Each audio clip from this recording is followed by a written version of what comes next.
The community center on Riverside Avenue hadn't seen this much excitement in years.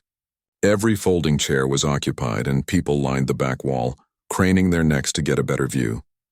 Harrison Blake, one of the richest men in America, was actually here in their neighborhood, standing on the small stage where they usually held bingo nights and youth dance classes. Keisha sat in the third row, her notebook balanced on her lap. She'd almost skipped this event. Her best friend had begged her to come, saying it might be their only chance to meet someone like Harrison Blake in person. Keisha wasn't impressed by rich people, but she came anyway. Maybe she could ask about internship programs. Maybe something good could come from giving up her Saturday afternoon. Harrison looked different than he did on television. Older, somehow more real. His expensive suit seemed out of place against the peeling paint and fluorescent lights of the community center. But his voice was warm when he spoke about his company's new initiative to support young people in underserved neighborhoods. "We're not here to just write checks and leave," Harrison said, leaning forward slightly. "We want to create real opportunities, mentorships, scholarships, pathways into careers that might seem out of reach right now." Keisha had heard promises like this before. Politicians came through here every few years making grand statements and taking photos. Then they disappeared and nothing ever changed. She chewed on the end of her pen, only half listening. The woman running the event opened the floor to questions. Hands shot up across the room. People asked about application processes, eligibility requirements, whether you needed perfect grades to be considered. Harrison answered each question patiently, sometimes asking follow-up questions of his own. He seemed genuinely interested, which surprised Keisha. Against her better judgment, she raised her hand. Harrison pointed to her. "Yes, young lady in the blue sweater." Keisha stood up, suddenly aware that dozens of people were looking at her. "I wanted to ask about mentorship. Like real mentorship, not just someone you email twice a year. Do you actually connect people with professionals who have time to help?" Harrison smiled. "That's exactly the kind of mentorship we're talking about. One-on-one connections. People who'll take calls, review your work, open doors. That's the only kind that actually makes a difference."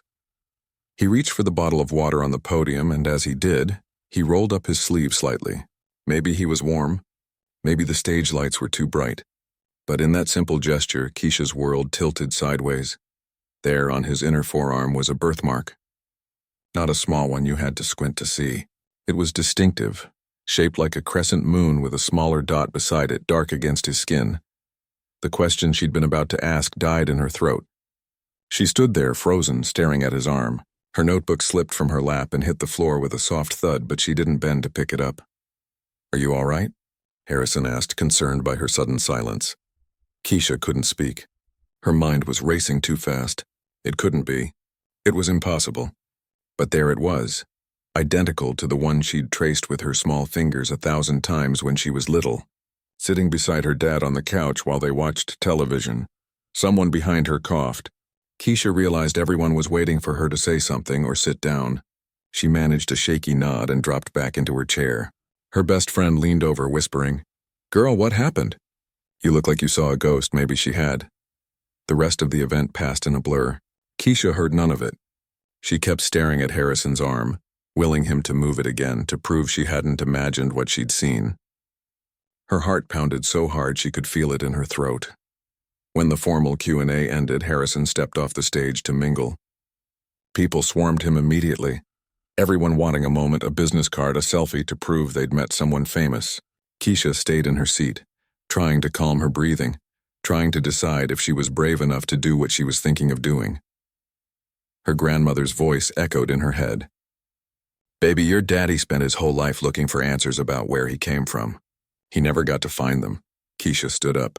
Her legs felt shaky, but she made them move. She pushed through the crowd, mumbling apologies until she was close enough to reach out and touch Harrison's sleeve. She didn't, though. She just stood there waiting for him to notice her.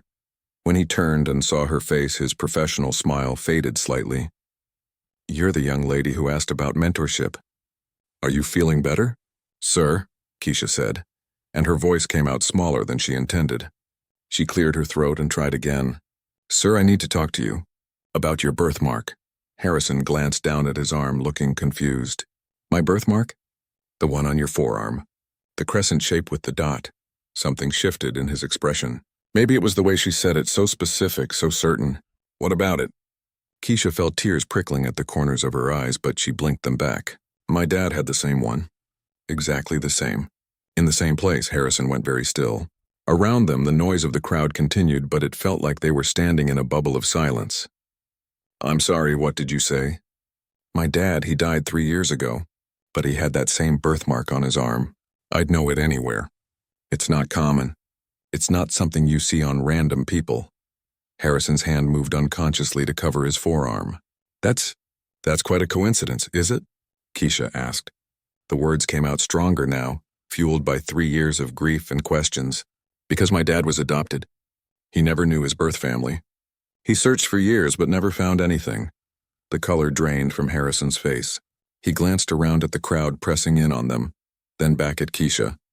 I think we should talk somewhere more private. Can you wait a few minutes? I need to finish here, but please don't leave. Keisha nodded, not trusting herself to speak anymore. She watched him shake more hands, pose for more photos, exchange more pleasantries. But everything had changed. She could see it in the way he kept glancing at his arm, in the way his smile no longer quite reached his eyes. When the crowd finally thinned, Harrison's assistant approached Keisha.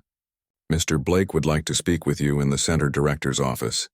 Would you follow me, please? Keisha sent a quick text to her grandmother, saying she'd be late, then followed the assistant down a narrow hallway. Her hands were shaking. She didn't know what she expected to happen. She didn't know what she wanted to happen. She only knew that when she saw that birthmark, something inside her recognized it like a whisper from the past. Harrison was waiting in the small office, pacing. When Keisha entered, he stopped and looked at her with an expression she couldn't quite read. Fear, hope, disbelief. Tell me about your father, he said quietly. Please tell me everything. Keisha sat in the worn office chair, her hands gripping the armrests. Harrison had pulled up another chair and sat across from her, close enough that she could see the fine lines around his eyes, the worry creasing his forehead. His name was Jerome, Keisha began, her voice steady despite the emotion building in her chest. Jerome Thompson. He was a mechanic. Fixed cars at a shop on Miller Street for almost 20 years. Harrison pulled out his phone, fingers hovering over the screen. May I take notes? Would that be all right? Keisha nodded. Something about the way he asked permission, the way he was really listening, made her want to tell him everything. Dad always said he felt like something was missing. He was adopted when he was just a baby, and his adopted parents were good people. They loved him. But he wanted to know where he came from. He'd look in the mirror sometimes and wonder whose eyes he had, whose smile. Harrison's jaw tightened, but he didn't interrupt. When I was 13, he started searching. Really searching, you know? He sent away for records, joined those DNA websites, posted in adoption forums. He had a file this thick. Keisha held her hands apart. Birth certificates, court documents, letters to agencies that never wrote back. He'd stay up late at the kitchen table going through papers, making phone calls. Did he find anything? Harrison asked quietly. Bits and pieces. He found out he was born in a hospital in Lakewood. Found out his birth mother was young, maybe 17 or 18, but the records were sealed. Every door he knocked on got shut in his face. Keisha's voice cracked. He died not knowing. Car accident on Route 9. Some guy ran a red light. Harrison closed his eyes for a moment, and when he opened them, they were glistening. I'm so sorry. My mom died when I was 8. Cancer. So it's just me and my grandmother now. Keisha wiped at her eyes with the back of her hand. She's the one who kept all of Dad's research. She said someday I might want to keep looking. Said it was important to know where you come from. Your grandmother sounds like a wise woman. She is. Keisha pulled out her phone, scrolling through photos. Look, this is my dad. She turned the screen toward Harrison. The photo showed a man in his early 40s smiling broadly, his arm around a younger Keisha. Even in the phone's small screen, the resemblance was there. The shape of the jaw, the set of the eyes. Harrison stared at the photo for a long moment. His hand shook slightly as he reached for the phone. May I? Keisha handed it to him. He zoomed in on Jerome's face, studying every detail. Then he scrolled to the next photo and the next. One showed Jerome's arm clearly, the crescent birthmark visible in the sunlight. It's identical, Harrison whispered. I've never seen anyone else with this mark, never. That's what I thought. That's why I had to say something. Keisha leaned forward. Sir, I'm not here for money or anything like that. If there's even a chance that you knew something about my dad's family, I have to ask. For him, Harrison handed back her phone carefully like it was made of glass. Keisha, I need to be honest with you. I never knew I had a brother. If Jerome was related to me, my parents never told me. They both passed away several years ago. The hope that had been building in Keisha's chest deflated slightly. Oh, but that doesn't mean there isn't a connection. Harrison's voice grew stronger, more determined. Birthmarks like this, they can run in families.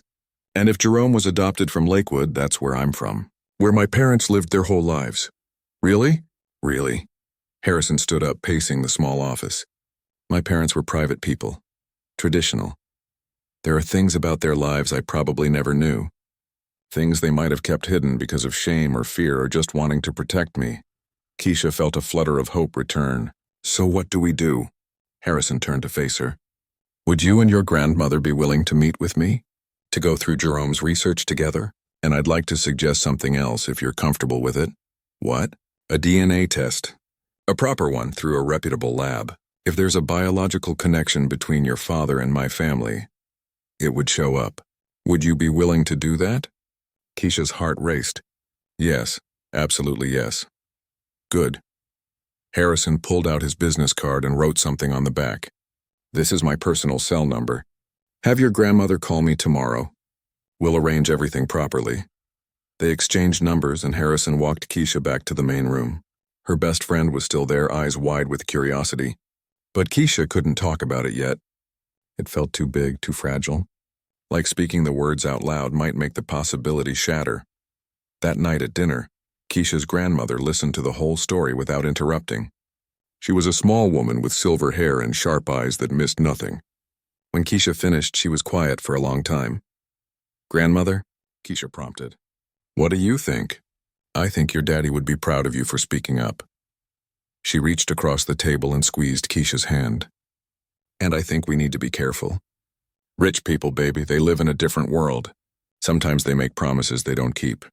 But what if it's real? What if Harrison Blake is really my uncle? Her grandmother's expression softened. Then we'll deal with that when we know for sure. But until then, we don't get our hopes up too high. Your daddy's heart got broken too many times chasing answers. The next day, her grandmother made the call. Keisha sat on the couch trying to listen without looking like she was listening. The conversation was short and professional.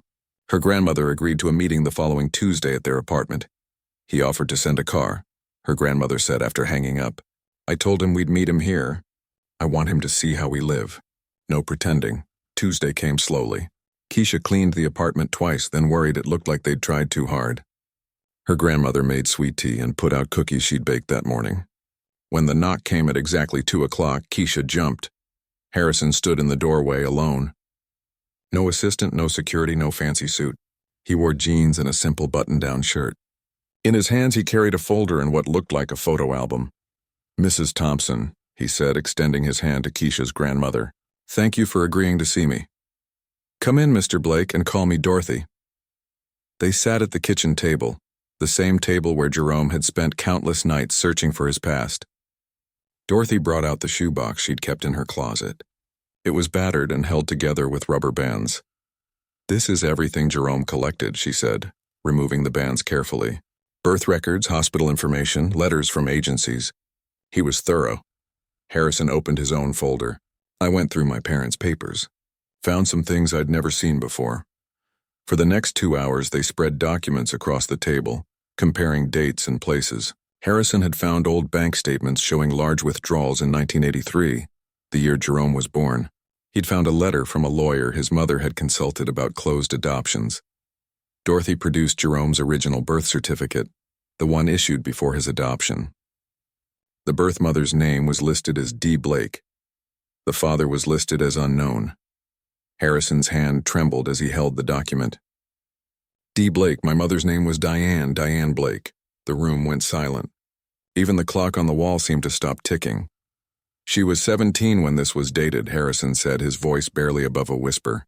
I wasn't born until 5 years later. Which means Jerome was her first child, Dorothy finished gently, the one she gave up before she was ready to be a mother. Harrison looked up and tears were streaming down his face. I had a brother. All this time I had a brother and I never knew him. Keisha reached across the table and placed her hand on top of his. You know him now, she said softly. Through me.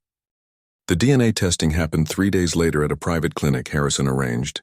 Keisha sat in the sterile room, watching as a nurse swabbed the inside of her cheek. It was such a simple thing, just a few seconds of discomfort, but it carried the weight of decades of unanswered questions. Harrison had his test done the same day. As they left the clinic, he turned to Keisha and Dorothy in the parking lot. The results take about 2 weeks. I know waiting is hard, but we've waited this long, Dorothy said, her voice calm. 2 more weeks won't kill us, but the waiting did something to all of them. Keisha couldn't focus at school. She'd sit in class staring at her notebook, imagining what it would mean if the test came back positive. An uncle, a real blood connection to someone who could tell her things about her father that she'd never known. Harrison threw himself into investigation. He hired someone, a private investigator named Patricia who specialized in adoption cases. She was a middle-aged woman with kind eyes and a reputation for finding answers that seemed impossible. I've seen cases like this before, Patricia told Harrison during their first meeting. Families keeping secrets because they thought it was the right thing to do. The shame was different back then. Harrison sat in his home office looking at the box of his mother's belongings that he'd pulled from storage, things he hadn't gone through since her funeral 8 years ago. Letters, journals, photo albums. He'd always meant to sort through them properly but never found the time. Now he made the time. In a leather journal dated 1982, he found an entry in his mother's handwriting. I can't stop thinking about him. I wonder if he's happy. If his new family loves him the way I couldn't. I was just a child myself. Mama said I had no choice, but it doesn't make it hurt less. Harrison's hand shook as he read the words. His mother had been 17, still in high school. Her parents, Harrison's grandparents, must have forced the decision. In their world, an unwed teenage mother would have been unthinkable. He kept reading page after page of grief and guilt. His mother wrote about going to college, meeting his father, getting married at 22. When Harrison was born 5 years after Jerome, she wrote, I held my baby boy today and couldn't stop crying. I kept thinking about the other one. My first son. Does he know I think about him? Does he hate me? Harrison closed the journal and sat in the dark office for an hour, just breathing. His mother had carried this pain her entire life. She'd looked at him, her second son, and thought about the first one she'd given away. And she'd never said a word. Patricia called 2 days later. I found the adoption agency's records. They're archived now, but I have contacts. Your mother, Diane Blake, gave birth to a boy on March 15, 1983 at Lakewood General Hospital. The baby was placed with Thomas and Ruth Thompson through Hope Springs Adoption Services. That matches everything, Harrison said. There's more. I found the lawyer who handled the adoption. He's retired now, but he remembers the case. Said your grandfather, Diane's father, was very insistent about confidentiality. He wanted every record sealed. The lawyer said the family seemed ashamed. Harrison felt anger rising in his chest. Ashamed. His grandparents had been ashamed of a baby, of Jerome. They'd erased him from the family history like he'd never existed. What else did the lawyer say? That Diane was heartbroken. She wanted to keep the baby, but her father wouldn't allow it. She was a minor, so she had no legal say. The lawyer felt bad about it, actually. Said it stuck with him all these years. After the call, Harrison drove to the cemetery where his parents were buried. He stood at his mother's grave, reading the inscription. Beloved wife and mother. It should have said mother of 2, but no one had known. No one except her. Why didn't you tell me? Harrison asked the headstone. I would have helped you find him. We could have brought him home. But he knew why.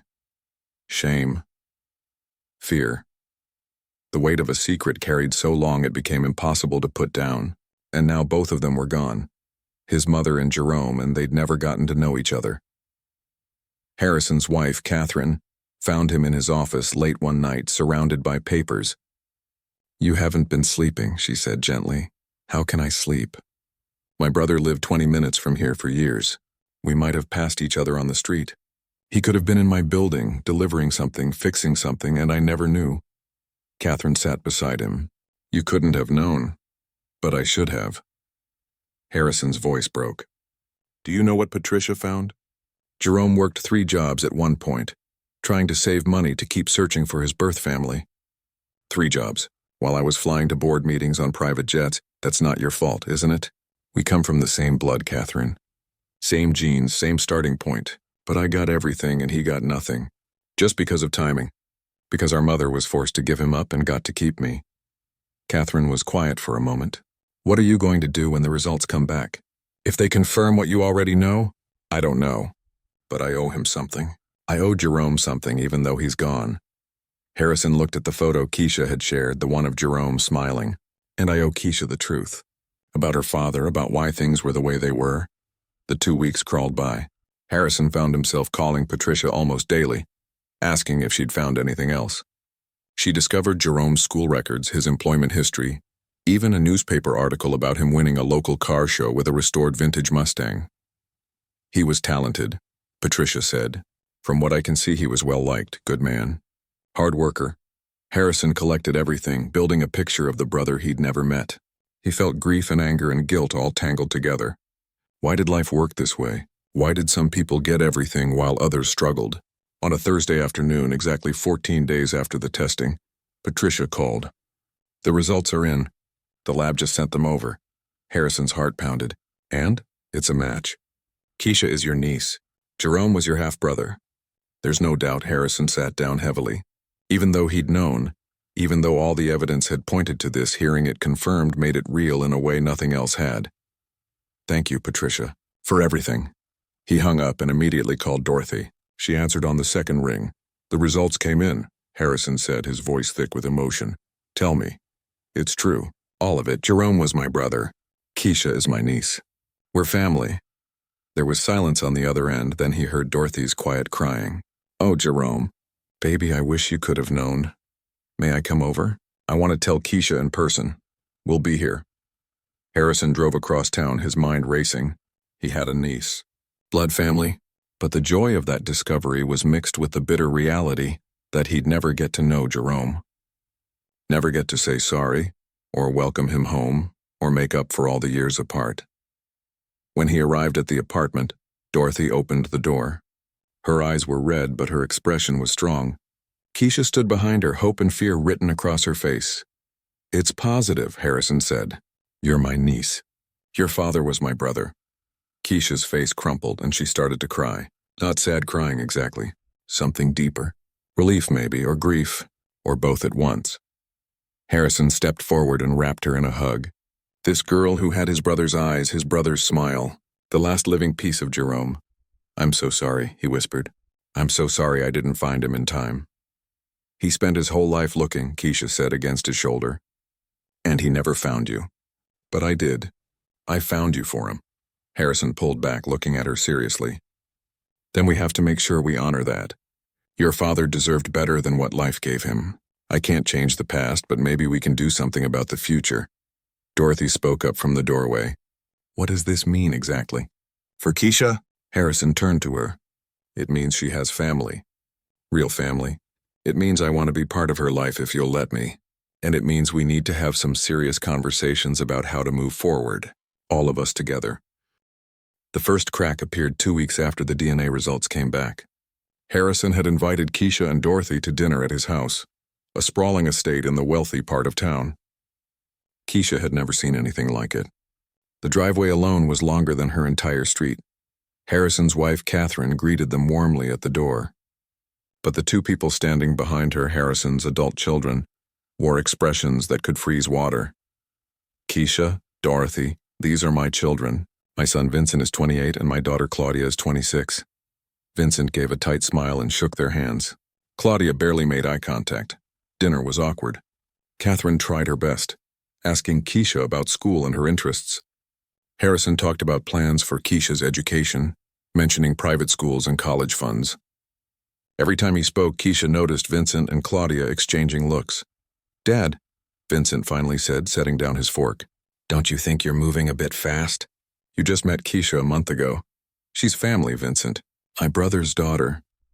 A brother you never knew existed, Claudia added, her voice cold. No offense to you, she said, glancing at Keisha. But this is all very sudden. Keisha felt her face grow hot. She wanted to disappear into her chair. Dorothy's voice cut through the tension. Perhaps this was too much too soon. Keisha, why don't we head home? No, please, Harrison said quickly. Stay, we need to work through this. But the damage was done. The rest of the dinner passed in uncomfortable silence. When Dorothy and Keisha left, Harrison walked them to their car, apologizing repeatedly. They'll come around, he promised. They just need time. In the car, Dorothy was quiet for a long time. Finally, she spoke. Baby, I want you to be careful with your heart. What do you mean? Rich people live in a different world. They have different problems. Did you see how those children looked at you? Like you were trying to take something from them. But I'm not. I didn't ask for any of this. I know you didn't, but they don't see it that way. Dorothy's hands tightened on the steering wheel. I've seen this before. People with money, they get nervous when someone new shows up. They start counting their inheritance. Keisha stared out the window. She'd felt so happy when the DNA results came back. Like she'd finally found a piece of her father, a connection to something bigger. But now that happiness felt complicated. Over the next few weeks, Harrison kept reaching out. He wanted to take Keisha shopping for school clothes. He wanted to set up a trust fund. He wanted to introduce her to his business associates. Talk about internships and opportunities. Dorothy grew more resistant with each offer. She doesn't need fancy clothes, Dorothy told Harrison over the phone. She's fine the way she is. I'm not saying she isn't, I just want to help. Help or change her, because there's a difference. Keisha heard the argument from her bedroom.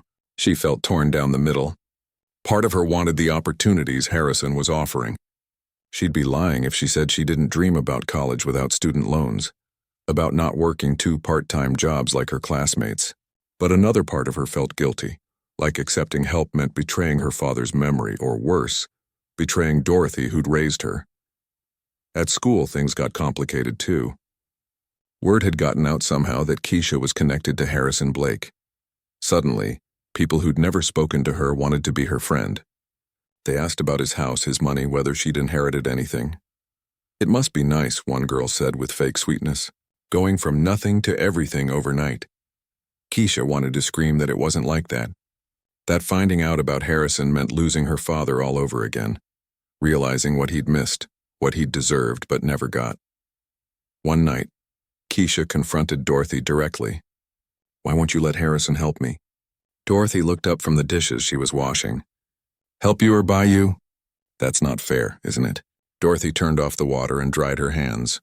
Baby, sit down. They sat at the kitchen table, the same table where they'd discovered the truth about Jerome's past. I'm not trying to keep you from opportunities, Dorothy said carefully. But I raised you. Your father and I raised you. We taught you values, gave you roots. Now Harrison comes along with his money and his big house, and I'm scared. Scared of what? Scared of losing you. Scared you'll look at this small apartment and be embarrassed. Scared you'll forget where you came from. Dorothy's voice cracked. You're all I have left of my son. If you go into that world, if you become part of that life, where does that leave me? Keisha felt tears spilling down her cheeks. Grandmother, you'll always be my home, always. Nothing Harrison does can change that. I want to believe that. But money changes people, baby. I've seen it happen.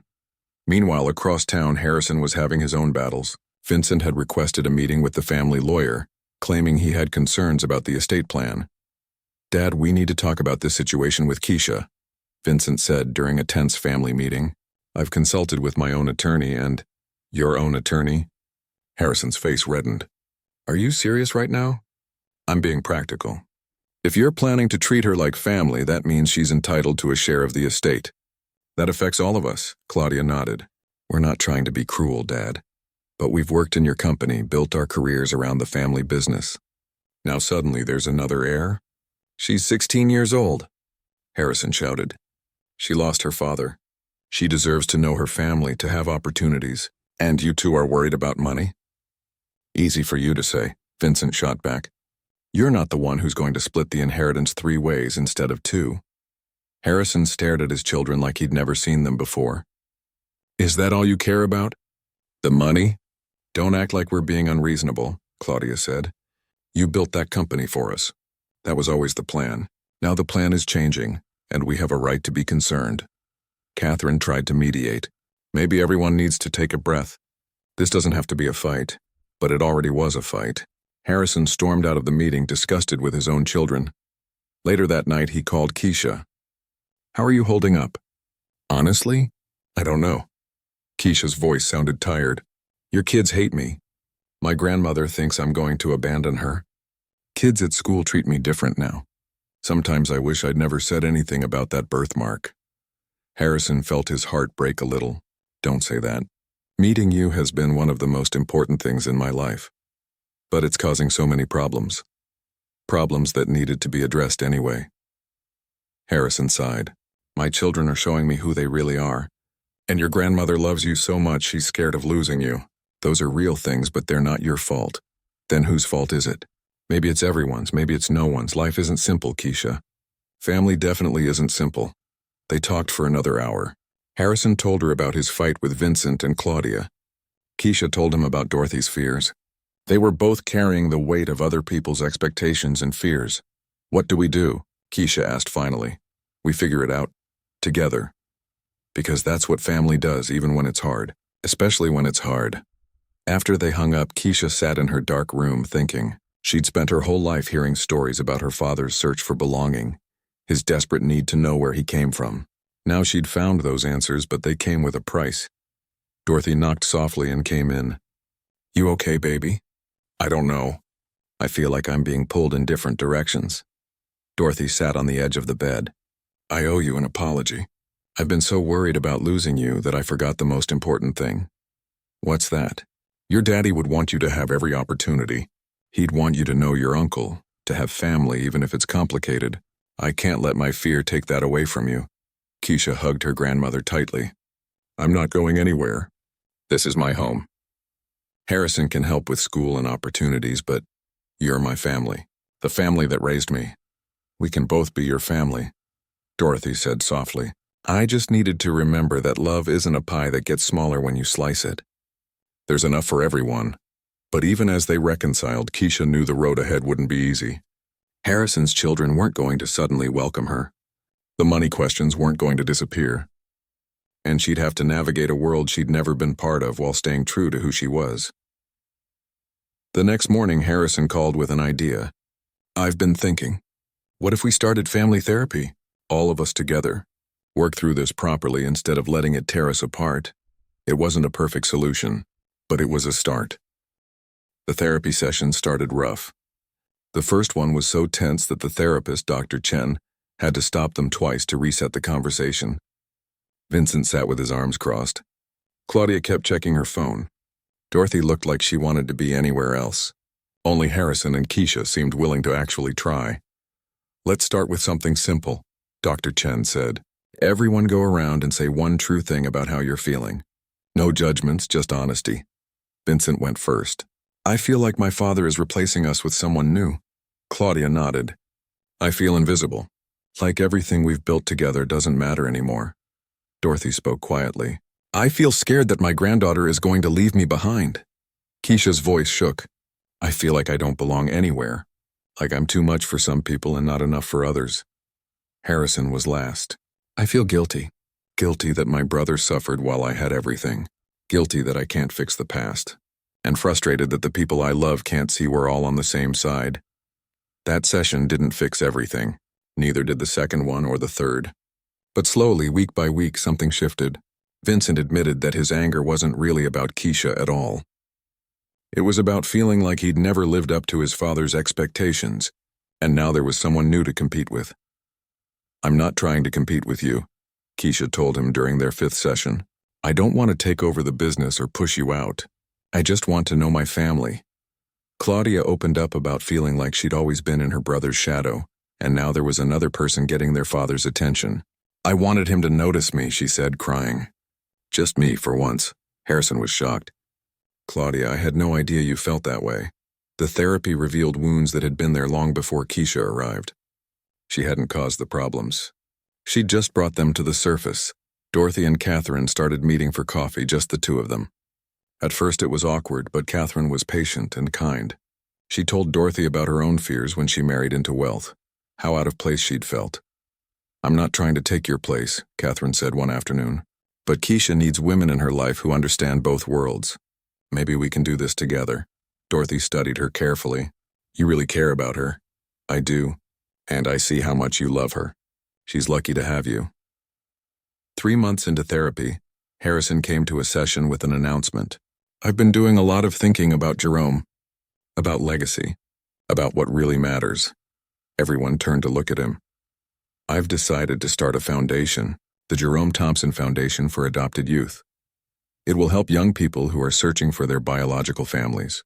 We'll provide DNA testing, hire investigators, offer support groups. Everything Jerome needed but couldn't afford. Keisha's eyes filled with tears. Really? Really? And I want you to be part of it, if you're willing, not as a figurehead or a symbol, as someone who understands what it's like to have questions about where you come from. Vincent spoke up, surprising everyone. That's actually a good idea, Dad. We could partner it with the company's existing charitable foundation. Make it bigger. Claudia nodded slowly. I could help with the fundraising events. I'm good at that. It was the first time Harrison's children had voluntarily engaged with anything involving Keisha. Dr. Chen caught Harrison's eye and gave a small nod of approval. The foundation became a family project. Vincent handled the legal paperwork. Claudia organized a launch gala.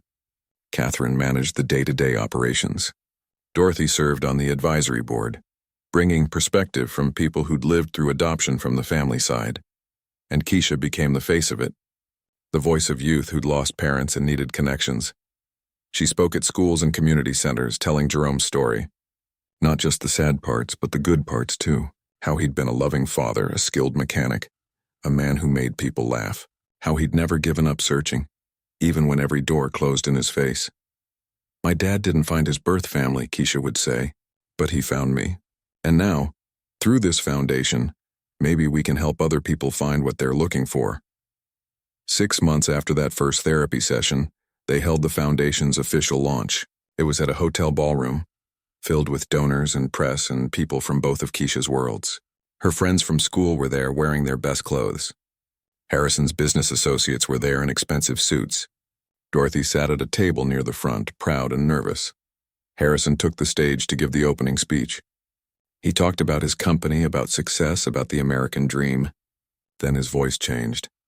But I want to tell you about a different kind of success story. One that didn't make the news. One that happened quietly, in a small apartment in a neighborhood I'd never been to.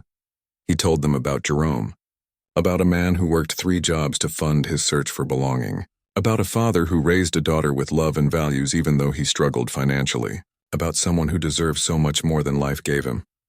My brother and I shared the same blood, Harrison said, his voice breaking. The same birthmark literally marked his family, but we lived in different worlds. He struggled while I prospered. He searched while I had everything I needed, and I never got to meet him, to tell him he mattered, to bring him home. The room was silent.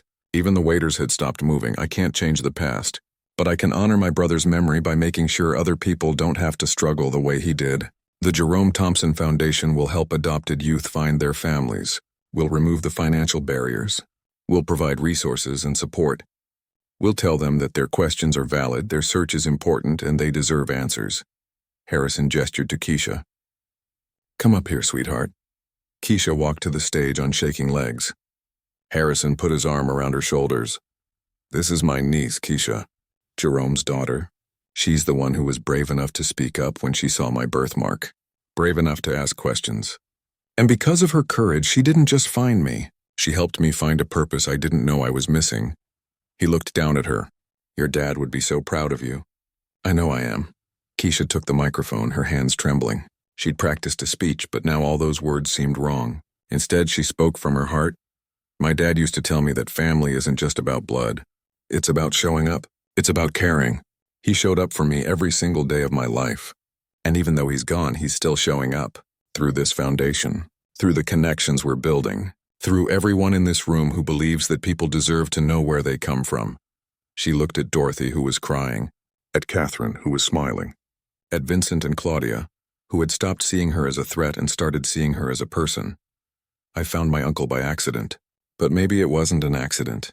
Maybe it was my dad's way of making sure his story didn't end with unanswered questions. Maybe this is how he finally gets to help all the other people who are searching, just like he was. The applause started slowly, then built until the entire room was standing. Keisha saw Dorothy rush to the stage, wrapping her in a tight hug. Harrison joined them, then Catherine, then even Vincent and Claudia. It wasn't a perfect family. They still had arguments and misunderstandings. Keisha still lived with Dorothy in their small apartment because that was her home. She still went to her regular school because that was where her friends were, but now she also had Sunday dinners at Harrison's house. She had a trust fund for college that didn't make her feel guilty anymore. She had cousins and Vincent's kids who were slowly getting to know her. The foundation launched with 12 families in its first month. By the end of the year, they'd helped over 100 people connect with their biological relatives. Not all the stories had happy endings. Some people found family members who didn't want to be found. Others discovered painful truths. But they all got answers, which was more than Jerome ever had. On the anniversary of Jerome's death, Keisha and Harrison visited his grave together. They brought flowers and sat on the grass, talking to him like he could hear them. "I wish you were here, Dad," Keisha said. "I wish you could see what we're building in your name. I wish you could have known you had a brother, that you came from somewhere, that you mattered." Harrison placed his hand on the gravestone. "I'm sorry I never found you, Jerome. Sorry we never got to meet. But I promise to take care of your daughter. I promise to make sure the world knows your story. And I promise that other people won't have to search alone the way you did." They sat there until the sun started setting. Two people connected by blood and loss and love, finding their way toward something that looked like healing. It wasn't the family Jerome had searched for, but it was the family his daughter found. And maybe in the end, that was the whole point of his journey. Not to find the answers himself, but to make sure Keisha could. To leave her with enough strength and courage to speak up when she saw a crescent-shaped birthmark and recognized it as a sign that she belonged somewhere after all.